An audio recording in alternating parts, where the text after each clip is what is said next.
Hall bedroom kitchen bathroom repeat. Hall bedroom kitchen bathroom repeat. Hall bedroom kitchen bathroom repeat. ஏங்க அந்த 4 செவுத்து அதுவும் 1500 2000 சதுரடிக்குள்ளேயே ஏன் அடங்கி போய் உட்காந்துருக்கீங்க? வாங்க ஃபவுண்டேஷனுக்கு வாங்க, தென்றல் சார பாருங்க.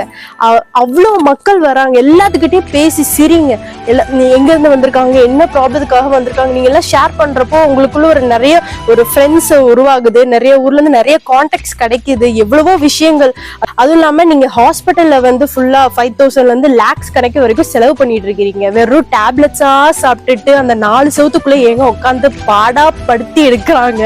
அதையும் நீங்க டேப்லெட் சாப்பிட்டு எனக்கு இது டேப்லெட் மட்டும் போதும், வேற எதுவும் வேண்டாம் அப்படின்னு இருந்தா நீங்க எப்படி உங்களுக்கு உடம்புல நோயெல்லாம் குணமாகும்? உங்க லைஃப் லாங் நல்லா சந்தோஷமா எந்த ஒரு நோய் இல்லாம வாழணும்னா தென்றல் ஃபவுண்டேஷனுக்கு வாங்க. கடவுள் படைச்ச இயற்கை உணவு தான் சாப்பிட சொல்றாரு. அவர் ஒன்னும் டேப்லெட் ஒன்னும் உங்களுக்கு கொடுக்கல. ஃபுல்லா மனசே சுத்தப்படுத்துவாரு. அதுவும் இல்லாம மனசை சுத்தப்படுத்துறது மட்டும் இல்லாம உடம்பையும் சுத்தப்படுத்தி நம்ம லைஃப்ல எவ்வளவு ரொட்டீன்ஸ் காலையில எந்திரிச்சது டில் நைட் வரைக்கும் என்னென்ன பண்ணணும், எப்படிலாம் நம்ம லைஃப் வாழணும் கூட சொல்லி கொடுப்பாங்க. காலைல 4:30 இருந்து டில் 9 o'clock வரைக்கும் என்னென்ன ஆக்டிவிட்டிஸ் பண்ணணும்னு. சோ இந்த மாதிரி நீங்க லைஃபே சேஞ்ச் பண்ணி விட்டுருவாருங்க. அதுக்கப்புறம் நீங்க தாங்க சூப்பர் ஸ்டாரு, வேற யாருங்க?